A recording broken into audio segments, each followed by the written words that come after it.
म्हणजे पप्पांना सांगू शकत नाही का असं. म्हणजे पप्पा पूर्वी घेऊन जायचे नाही का, एकटं एवढं हँडल करायचं. कमीत कमी आमचं 15-20 म्हणजे सगळे भाऊ ते एकत्र राहायचे, कधीच तुटलेले नाही. त्याच्यात 2-1.5 वर्ष दोन्ही भाऊ वारले. पप्पाचा माझ्या म्हणजे चुलते ना, ते खूप जीव लावायचे. काय विचारायचे तुझा रिझल्ट कधी येणार आहे, कधी रिझल्ट येणार आहे.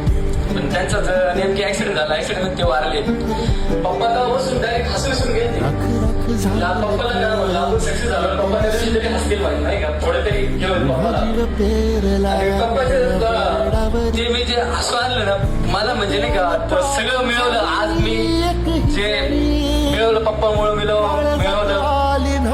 पप्पासाठी केलं सगळं माझं नाही का. म्हणजे माझे भाऊ असेल, पप्पा असेल, ते त्या दिवशी खूप खुश होते, हसले. एवढं त्यांचं हे केलं नाही का, सगळे पाहुणे वगैरे फोन वगैरे. आज मला सुद्धा असतं थोडी वेगळी गोष्ट असते इथं थोडीशी अजून पण. आणि ती जिद्द होती मला शेवटपर्यंत. पप्पांना एकदा तरी तोंडात हसू आणायचं. पप्पा म्हणजे आमच्यासमोर हसायचे. पप्पांचा ऍक्सिडेंट झाला, माझ्या पण पप्पांचा ऍक्सिडेंट झाला, मी इथं ऍडमिट होतो. मला पण